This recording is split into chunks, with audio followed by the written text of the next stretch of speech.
Tony, it's great to see you back again, man. It's good to be back. It's been a while. It's been a while. I recognize. Have you guys ever heard of the concept of a Dutch uncle?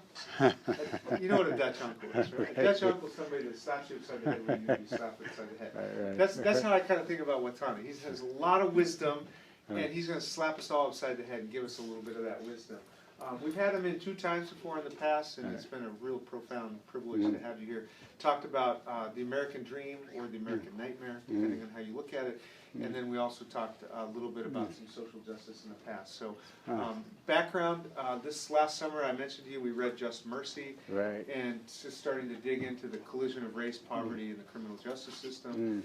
So what we wanted to do was start thinking about the prison industrial complex from the perspective of people who have been through it. So we're trying to get a couple of formerly incarcerated individuals to come in and talk about it, how they think about it now, having been through it, some of their experiences. But what I wanted to do was ask you to maybe back up just a little bit, and because a lot of students don't know your whole story, but talk a little bit about how you got to Houston, from the South, the Jim Crow South, to Houston, then to Watts, from Watts into us, and us into trouble.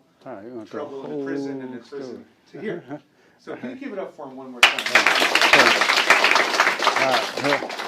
So you want the whole story. How many was here the last time? Were 1, 2, 3. Okay, so I don't want to bore you with the same story again, so I'm going to try to tell it maybe in a different way, but I really want to try to save this opportunity to respond to questions that you may have that perhaps I can provide the answer. Also, I have Kim with me. She's Kim Pollack. She's the director of California Prison Focus, and she was very instrumental in with coalitions with trying to end solitary confinement, and they made a lot of progress with that. So I also want to just open it up for her to also to engage in this conversation. Also, it's someone else that's on the phone, which she's going to try to contact. It's No, that's you're not going to do it? No. You're not going to do it at all? No, not for. Okay, so it's you. Okay. Right now they want to hear Yeah, you're going to hear from me, but I want to open it up because I know you're going through, you read some very interesting book, probably got a lot of questions. And I'm want to just share my background and also to give you sort of a glimpse of what it was like before going to prison, doing prison back in the 70s, and also when I returned and some of the changes. Okay? Are we on board? Yeah. Okay, let me just start off with saying my name is Watani Stiner, and it was just 2 years ago. I was a California state prisoner serving a life sentence. And although I spent 26 years inside of San Quentin, the very last time that I actually walked the streets of this country as a free man prior to those 2 years was in 1969. That's 50 years ago. That's probably twice your age, maybe 3 times. A little about my background. My life began in the Jim Crow South in Houston, Texas. I can remember the segregated world that I was born into, the separate water fountains, the back of the bus, going around to the back door of Mr. Potno's grocery store to buy milk and bread for my mother and my grandmother. And I even remember a real vivid image. I remember this segregated beach. Now, can you imagine a segregated beach?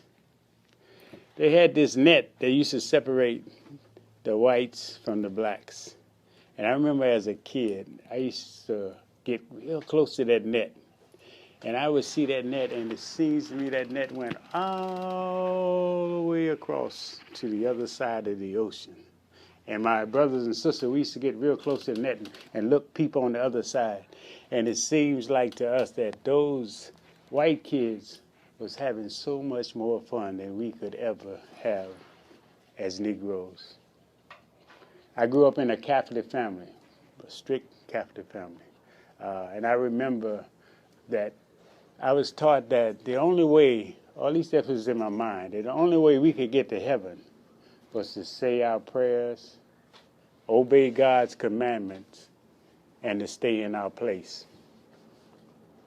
I was 7 years old when my mother took us on that Greyhound bus from Houston, Texas to California, straight to Watts, a world that was far removed from grandmother's praying hands and her protected morality.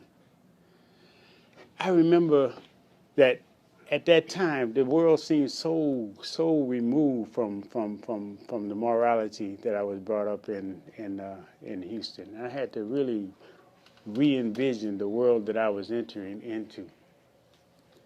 Now I was just I was 3 months into my 17th birthday when I married my high school sweetheart. I graduated from high school. I had a well-paying job at a major aircraft company.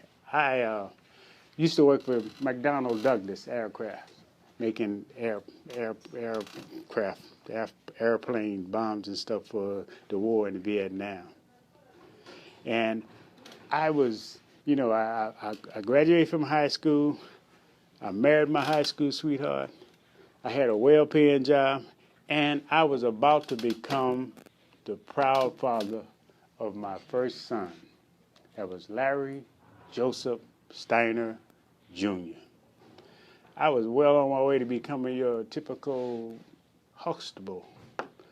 I was going to be your American citizen. I was going to really get involved in this society. But then something happened. Something happened that would change my life forever. I used to watch on television as the dogs and the water hoses were being turned loose on nonviolent protesters in the South. And the horrible images filled me with rage. Now, my parents, they looked to Martin Luther King as their heroes. But I couldn't understand why these civil rights demonstrators wouldn't fight back. Why would they take that type of abuse? Now, the 60s was a time when young people all across this country were breaking through racist barriers. We were opening up closed doors of opportunity. And we were raising critical questions about the unequal distribution of power and wealth in this country. And I wanted to be a part of a more confrontational movement that would end racial discrimination in this country. So I sided with other young people who wanted to do the same thing. It's pretty much like today. That's how I put it in a context. Today, where people talk about Black Lives Matter, was the cry of this period, this younger generation. For my generation, it was Black Power. And Black Power to us was self-determination, self-respect, and self-defense. So with this revolts taking place all across this country, they had a revolt in Los Angeles called the Watts. They called it the Watts Riot, but it was the Los Angeles revolt. It was a revolt, not a riot, because a riot is a spontaneous uprising without any political or psychological significance. But as far as a revolt, that's different. That's something that springs from the context, the social context you arrive. So in 1965, this revolt took place. So I wanted to be a part of change in this society. I was young. I was only 20 years old. Well, then I was 17, 18, 19. And so I started looking for organizations. How can I realize my passion? How can I find my passion to bring about change in this country? So I joined an organization called the US organization. Now, perhaps many of you haven't heard of the US organization, but the US organization was founded a year before the Black Panthers in Los Angeles. Matter of fact, the US organization was the organization that created Kwanzaa. I was a part of the first Kwanzaa celebration in LA when it was just a little small organization of people. Now it's all over the country and outside of the country as well. I've joined that organization, and I wanted to bring about change. The organization was a cultural organization that says that, the revolution that's being fought now is the revolution to win the hearts and minds of our people. And if we fail to win that revolution, then we cannot raise the violent revolution. This was the straw. We had a revolution, internal revolution with our culture, and an external revolution against the forces that want to try to suppress it. not that same year, but a couple of years later, I enrolled in UCLA in the motion picture production program. I wanted to try to document the revolution, was my motivation. I was going to the school not to get a diploma or a receipt, but to see how I can be how I can bring about a change in the society from that point of view. Well, in 1968, when I enrolled in the school, there was a push to try to come up with, try to implement a Black Studies program at UCLA. Now, remember, during this time, there were students on all campus looking to try to implement these ethnic studies program on campus. The first one was at San Francisco State, if you can remember, up here. Well, no, you can't remember. If you ever read, it was up here. Well, at UCLA, there was a move to try to implement one there. Now, at this time, the Black Panther Party also became a part of this of UCLA under the High Potential Program, and there was ideological differences between the organization that I belonged to and the Black Panther Party over who would become the director of that program. On January the 17th, 1969, there was a shootout at UCLA over who would become. It was an argument that took place, and then it was gunplay. I was shot in the shoulders, and two Black Panthers, John Jerome Huggins and Al Prentice Bunty Carter, were shot and killed. I didn't have a weapon at that time, but subsequently, my brother and I were tried and convicted and sentenced to life in prison. We went to the whole death penalty phase. They wanted to give us the death penalty because that was considered a capital offense, even though it was conspiracy, even though I didn't have a weapon. But the DA was able to come together with a convoluted theory of hit squad and power struggle and turn it into a battle between the two organizations. Now I realize what happened with COINTELPRO. I'll talk a little bit about that later. That fanned the flame between the two organizations, which I found out after I came back. Anyway, my brother and I was eventually tried and convicted and sentenced to life in prison. I went to Soledad, my brother went to San Quentin. Eventually we ended up at San Quentin.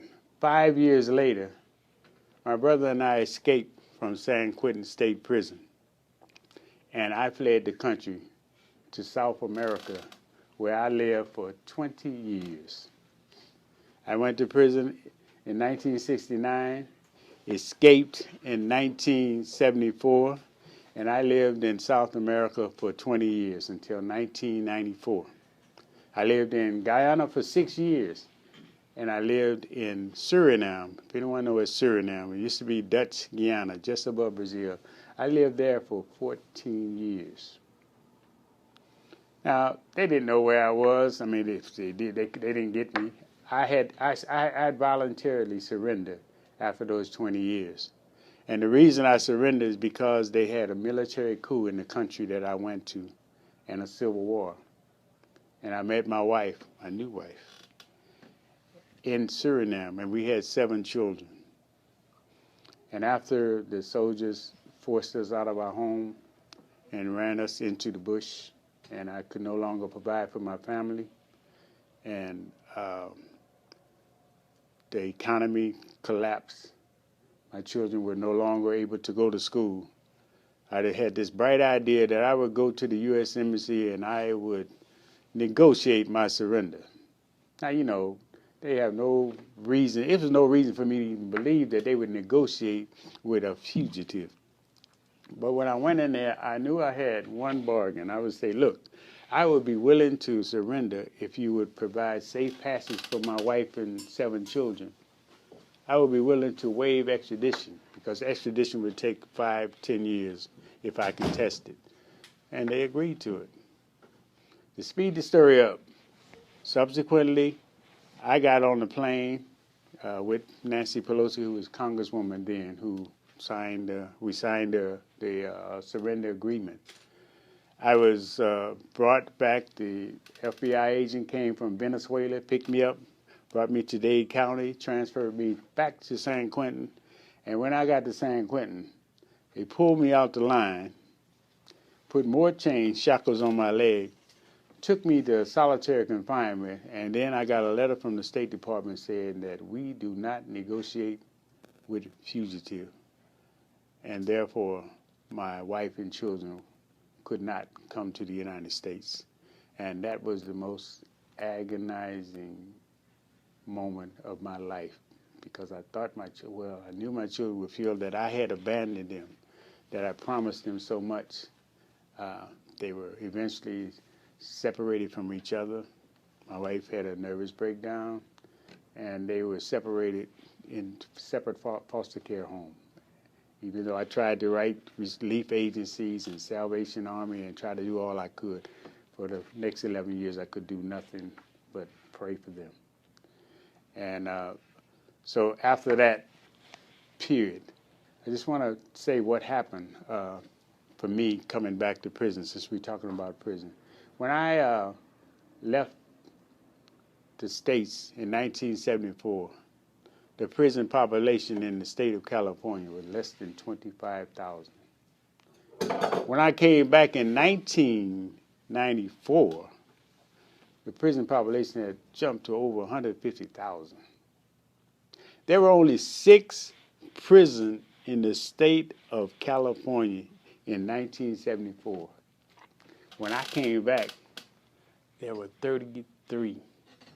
That shows that it jumped exponentially, the number of prison population.